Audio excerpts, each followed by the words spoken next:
adalah gembalaku, takkan kekurangan aku.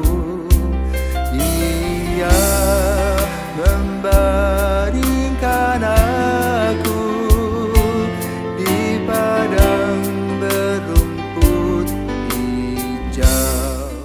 Saudara-saudari yang terkasih di dalam Kristus, selamat pagi. Salam jumpa lagi dalam Sabda Siap Saji, Selasa 15 November 2022, hari biasa pekan ke-33. Marilah kita berdoa dalam nama Bapa, Putra, dan Roh Kudus. Amin. Bapa yang penuh kasih, Injil hari ini mengingatkan kami akan dosa-dosa kami sebagaimana yang dialami oleh Sakeus di kota Yeriko, di mana kota itu adalah kota tertua yang mengalami peradaban dari waktu ke waktu, di mana Yosua ketika memasuki Yordania bersama Musa, kemudian menyerang kota Yeriko dan kemudian memasuki daerah Palestina selanjutnya.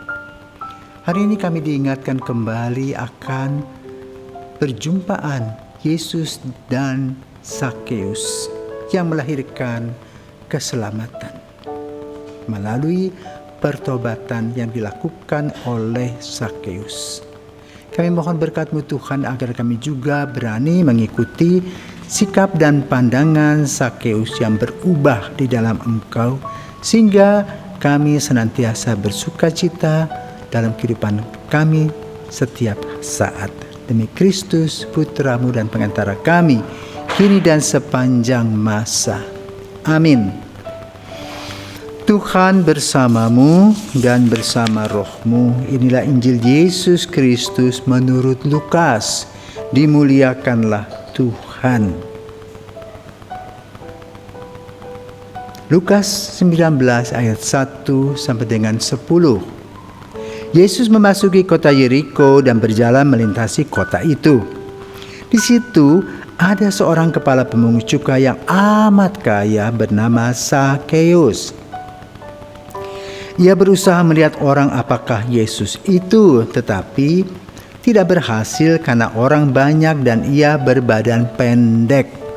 Maka berlarilah ia mendahului orang banyak, lalu memanjat pohon ara untuk melihat Yesus yang akan lewat di situ. Ketika Yesus sampai ke tempat itu, ia melihat ke atas dan berkata, "Sakeus, segeralah turun.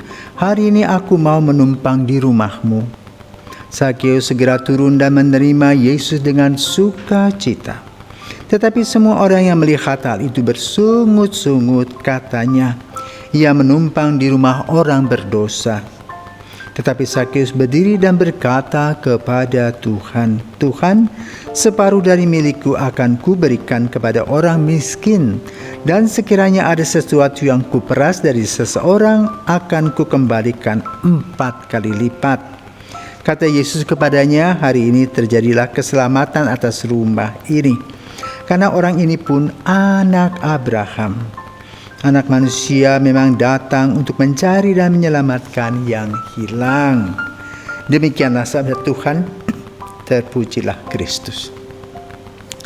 Saudaraku terkasih, ternyata dalam penemuan-penemuan arkeologi, kota Yeriko adalah kota yang paling tua. Artinya, kota itu adalah wewangian dan dikenal sebagai kota dengan daun palma. Dan terutama pohon ara yang menjadi simbol.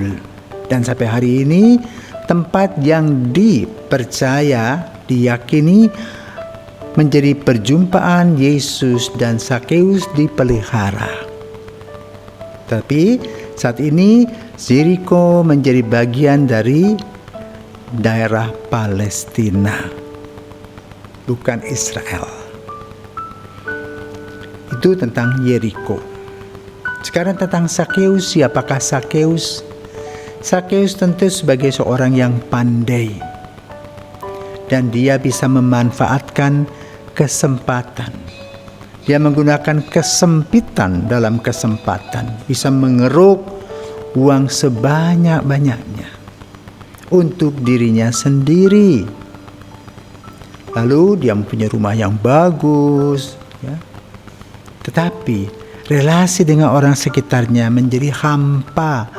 Orang tidak menghargai dirinya. Kita lihat dalam perjalanan dia ingin bertemu dengan Yesus. Orang tidak berikan dia kesempatan. Kenapa? Orang tidak lagi simpatik. Ada antipati kepada Sakeus. Dan di sanalah dia merasa kesepian, walaupun secara material dia banyak uang. Kita belajar dari pengalaman. Kaya, tapi hasil dari hal yang tidak beres. Mematikan suara hati kita. Yang penting aku punya duit, aku bisa bekerja, aku bisa begini, bisa begitu, kaya raya. Tetapi akan mengalami kesepian karena orang tidak menghargai martabat kita. Karena kita tidak jujur dan kurang disiplin dalam menata nilai-nilai kehidupan dan nilai-nilai moral. Dalam kesepiannya, Sakeus mendengar tentang Yesus yang tidak memiliki apa-apa seperti dia. Yesus tidak memiliki properti, Yesus tidak mempunyai uang. Dia berjalan ke sana kemari, tetapi hidupnya bahagia. Kenapa? Yesus bisa membagikan segala sesuatu bagi setiap orang dan juga senantiasa berbelas kasih. Sementara Sakeus egois, kesepian. Maka dia ingin tahu, mendengar Yesus, siapakah Yesus itu? Apa yang dibuat oleh Yesus, kata orang, dan dia ingin menyaksikannya sendiri. Sebagai seorang pendek, pandai dia tidak bisa melihat karena badannya pendek dan dia naik pohon. Dia hanya berpikir, aku hanya ingin melihat Yesus, tetapi Yesus menangkap. Nah, itulah kelebihan Yesus. Menangkap hati kita setiap orang. Sakeus ditangkap hatinya, dan apa yang dikatakan oleh Yesus ketika ia sampai di bawah pohon ara itu, Sakeus turun, aku akan pergi ke rumahmu. Dengan tergopoh-gopoh dan sukacita, untung dia tidak jatuh ya. Dia lari dan mempersiapkan pesta. Tapi sekelompok orang yang mengerti tentang perilakunya berkata, bagaimana bisa mampir ke rumah orang berdosa? Nah, itulah kita kadang-kadang menghakimi orang lain. Balok di mata kita sendiri tidak kelihatan, tetapi kuman di seberang lautan kita lihat. Lalu apa yang terjadi dengan Sakeus? Dia katakan, aku ingin mengembalikan berlipat-lipat yang bukan menjadi hak saya. Itulah gambaran restitusi dari pertobatan Sakeus. Lalu apa yang dikatakan Yesus? Hari ini terjadilah keselamatan atas rumah ini, karena orang ini pun anak Abraham. Nah, saudaraku terkasih, refleksi Injil Lukas 19 ayat 1 sampai 10 itu digunakan oleh kita gereja untuk apa? Menghantar saudara-saudari dan kita sendiri dalam mengikuti sakramen tobat. Karena di dalam pertobatan itu ada nilai penyesalan. Menyesal saja tidak cukup, tetapi harus mengganti rugi yang dinamakan restitusi. Maka kalau kita berada dalam kamar pengakuan, kita mengatakan kepada pastor, berkatilah saya sudah sekian lama tidak mengaku dosa, atau baru pertama kali mengaku dosa saya adalah A, B, sampai Z. Selesai, kita katakan, demikianlah dosa-dosa saya, aku menyesal atas semua dosa-dosaku. Maka kemudian pastor memberikan nasihat dan memberikan restitusi. Ayo berdoalah 1 novena 3 Salam Maria misalnya. Ayo berdoa 3 kali Salam Maria untuk restitusi, mengganti yang sudah kamu pakai, mengganti yang bukan hakmu dengan doa-doa. Setelah itu doa tobat dan kita keluar dari ruangan pengakuan dan merasa bersih kembali. Sebagaimana dialami oleh Sakeus, karena di dalam pengakuan itu Yesus yang hadir di sana yang merupakan bagian keyakinan kita. Kadang orang mengatakan, ngapain mengaku dosa sama manusia yang berdosa? Nah itu persis tuh orang-orang sekitar Sakeus, para Farisi, Saduki mencela sikap Yesus. Tetapi Yesus berjalan terus. Kenapa? Dia ingin membebaskan orang dengan cara dia sendiri. Maka kita bersyukur bahwa kita diberi oleh Yesus sakramen taubat, yang bacaannya diambil pada umumnya dari Lukas 19 ayat 1 sampai 10.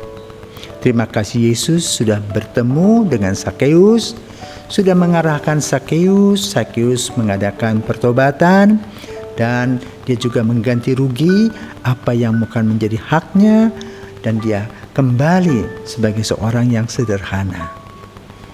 Semoga kita pun sama, ya, yang setiap hari berkutat dengan dosa-dosa dan kekurangan kita. Kita datang pada Yesus, Yesus mengampuni dosa-dosa kita, dan kita memulai lagi hidup yang baru.